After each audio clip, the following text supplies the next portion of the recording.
Bukan hanya beberapa sandera tak berdosa yang tewas sia-sia karena konspirasi Chen Sucipto. Lebih penting lagi, keselamatan ratusan orang terus-menerus terancam oleh bahan peledak yang digunakan Sandro saat itu. Kejadian itu hampir menjadi sebuah insiden yang tragis di kota Jakarta. Dan di balik ini, itu semua adalah ide Chen Sucipto. Anjing tua ini sangat buruk untuk ini semua. Hal berikutnya yang mereka lihat adalah video Surya Sucipto. Surya Sucipto yang malang mengakui di depan kamera bahwa Chen Sucipto, pria tua, tidak hanya ingin menyakiti Lina Hadid dan Ayu Sucipto, bahkan Raya Sucipto juga menjadi korban skema Chen Sucipto. Yang lebih memalukan adalah bahwa Chen, pria tua itu, tidak hanya menyakiti cucunya, tetapi juga menyalahkan Zain. Itu sangat tidak manusiawi. Dalam sekejap, seluruh netizen yang melihat video ini berang dengan tingkah tak tahu malu Chen.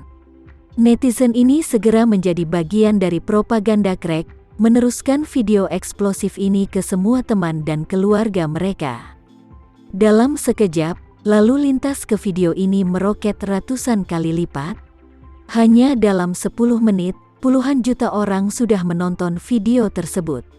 Tren opini publik di internet langsung berubah 360 derajat. Para pengguna internet menggunakan semua kata-kata kejam yang dapat mereka pikirkan untuk mengutuk Chen Sucipto. Polisi sedang berjuang untuk menemukan petunjuk yang relevan dan tiba-tiba menemukan video ini dan sangat marah. Hanya 1 jam yang lalu, Direktur Hubungan Masyarakat Keluarga Sucipto menelepon untuk mendesak polisi menyelesaikan kasus ini secepat mungkin, memberi penjelasan kepada keluarga Sucipto dan juga untuk menyelamatkan 3 anggota keluarga Sucipto yang hilang. Secepatnya, polisi juga merasakan banyak tekanan, karena bagaimanapun, keluarga Sucipto adalah keluarga paling kuat di negara ini, tetapi tanpa diduga, 3 anggota keluarga menghilang di Jakarta, yang membawa tekanan ke polisi Jakarta, sebanding dengan Departemen Kepolisian Tokyo selama kekacauan Tokyo. Tetapi mereka tidak pernah membayangkan bahwa ketika mereka mencoba yang terbaik untuk menyelesaikan kasus ini, video ini tiba-tiba akan keluar. Ternyata semuanya hanyalah permainan keluarga Sucipto yang berteriak untuk menangkap pencuri. Keluarga Sucipto terus mengatakan bahwa mereka ingin polisi menyelesaikan kasus ini secepat mungkin sehingga mereka bisa memberi penjelasan. Tetapi nyatanya, mereka berada di balik semua pertumpahan darah. Yang lebih tidak bisa diterima adalah bahwa mereka memilih untuk melibatkan beberapa sandera yang tidak bersalah dengan cara ini. Meskipun keluarga mereka sendiri bertengkar di dalam diri mereka sendiri. Ini sama seperti mengabaikan hukum. Polisi segera melaporkan situasi tersebut kepada otoritas yang lebih tinggi dan meminta mereka untuk menyelidiki situasi tersebut dengan serius. Pada saat ini, Chen Sucipto yang kelelahan baru saja tertidur. Ketukan tajam di pintu membangunkannya dari mimpinya. "Kakek, sesuatu yang besar telah terjadi." Orang yang berteriak di pintu adalah kepala pelayan pertama keluarga Sucipto. Chen Sucipto membuka matanya dengan kasar dan langsung duduk dari tempat tidur. Pada saat ini, dia sangat gugup karena apa yang terjadi hari ini hampir sepenuhnya di luar kendali baginya, sedemikian rupa sehingga bahkan keberadaan putranya sendiri tidak diketahui. Jadi sekarang dia takut tiba-tiba ada kabar buruk lainnya. Dia buru-buru bangun, mengenakan jubah, dan berjalan ke pintu untuk membukanya. Di luar pintu, wajah pengurus rumah tangga pucat dan dipenuhi butiran-butiran keringat halus, dan terlihat jelas bahwa dia berada dalam keadaan tegang dan ketakutan. Jantung Chen Sucipto berdebar kencang, melihat sikap pengurus rumah tangga, dia tahu bahwa sesuatu yang sangat serius pasti telah terjadi. Jadi, dia buru-buru bertanya, "Apa yang terjadi?" Pengurus rumah tangga berkata sambil berlinang air mata, "Tuan, beberapa menit yang lalu, seseorang di platform video pendek tiba-tiba mengirimkan sebuah video. Dalam video ini adalah Sindong dan putra kedua." "Apa?" Ketika Chen Sucipto mendengar bahwa video itu tentang Sindong dan putra keduanya, Surya Sucipto, dia panik. Keduanya hilang, dan belum ada petunjuk berharga. Ketika video yang berhubungan dengan mereka berdua terungkap di internet, maka masalah ini jelas tidak sederhana. Jadi, dia buru-buru bertanya, video apa? Biar kulihat. Pengurus rumah tangga gemetar dan mengeluarkan ponselnya, membuka platform video pendek, dan memutar video yang hampir mencapai 100 juta klik. Begitu dia melihat lokasi kecelakaan itu, Chen Sucipto panik. Ketika Sindong berkata di depan kamera bahwa Chen lah yang ingin membunuh Lina Hadid pada saat itu, Chen Sucipto seketika berubah menjadi pucat seputih kertas. Dia telah kehilangan kendali atas emosinya dan meraung dengan suara gemetar, "Ini. Siapa yang merekam ini? Siapa yang mengambil ini? Aku akan membunuhnya. Bunuh seluruh keluarganya." Kepala pelayan itu tergagap, "Tuan, kamu bisa melihat ke belakang dulu."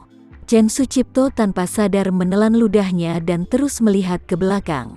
Saat ini, Sindong di depan kamera, kematian Ayu, dia juga karena kepala Chen Sucipto.